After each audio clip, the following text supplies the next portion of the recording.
Hi, today we're going to talk about finger independence. Now, this is a bit more, I won't say an advanced thing, but it's something I teach a little bit further on, but it's good to have a good idea of what's happening with your fingers when we're actually playing chords, for example. So, let me give you an example. So I'm going to change from, say, a G to a D. Now, I put my fingers on here, and I change to that, and you think, great, that's all right for you, Scott. Easy. Yeah, I've been playing long enough. But what's that, for those that are beginners, especially when we get round to teaching chords, is what's actually happening is as we put our fingers down, and this is how most people do play at the beginning, and this is fine until you've got like more advanced techniques later on. But we're going to put fingers down like that, we'll play it, and then we're going to move to another chord, like that.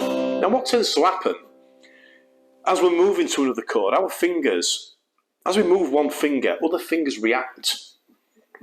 So for example, if I was doing a G and then I went to a D, most people would put the fingers down, the little finger would be over here, the third finger would be off, and that's quite common. It's because they're not trained, the fingers aren't trained to move independently. Like for example, if I don't think you can see that, but if I move one of my fingers, you know, the other fingers shouldn't really move a lot with them. They are a bit there, it's probably because my chair's shaking. But what will happen if you try it yourself, you can move a finger, especially that third finger, other fingers will start moving with it. So this is where I'm going with this. It's about, I'm going to give you some finger independence exercises to train your fingers to not, to move independently of each other. So, okay, this is going to help you with anything in guitar playing, whether you try and play fast, try and change chords fast, everything. It's such a great exercise. Okay, so what I want you to do, I want you to put your first finger, but in fact we're not even going to play anything, you don't even need your plectrum. So you're going to put your finger, I'll come a bit closer to the camera, so you're going to put your first finger on the 5th fret and on the 3rd string. So the 3rd string is when we count from the bottom, so we've got 1, 2, 3, okay?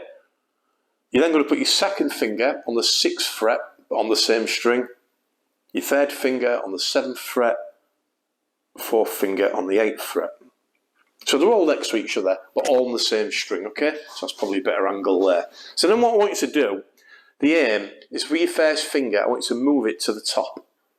So again, we don't play any of this, you're just going to move it to the top like that, and then you're going to move it down to the bottom string. Now the only thing you can't do is let these fingers come away from the strings. They might move a bit, that's fine, but they don't want to be coming off. They're going to stick fast to the fretboard. And what you're doing is you're training your finger to move independently without moving all these around. Okay, now you'll find your first finger is going to be the easiest. Okay, now at this point you might want to have a guess which one do you think is the hardest, and then wait until I've shown you and see if you was right. Some people tend to get this wrong. Okay, so let's do the 2nd finger. So again, we're going to go there, we're going to go right to the bottom. So there, right to the bottom like that. Now we don't need to do the speed, it doesn't matter about that. It's just about the physical act of doing it. And remember, the other fingers have got to stay exactly where they are. Okay. Right. I shall do, so this is where I'm going to tell you which ones are which finger's the hardest. A lot of people seem to tend to think it's the little finger because it's the most underused, but it's actually the 3rd finger. I'll show you the little finger now. So I'm just going to do the same. Now I've been doing this, well sorry, I started doing this a long time ago, so I'm okay doing it. But that one's quite a tricky one. You'll find that a bit tricky, okay? And then let's do the 3rd one, which is definitely the hardest. So we've got from there to the bottom. Now, like I said before, it's okay for me. I've done it enough times. What you might end up doing is going up to the top and then maybe coming back to the original note. And then what you want to try doing with this finger is try and move it down a string, just one string. And then move it back, move it down. And that is going to be the hardest motion, going from there to there. These two fingers share a tendon. So that's why that 3rd finger is the hardest. Now, when it comes to practicing it, you don't be practicing it for minutes at a time because it's very intensive on your fingers.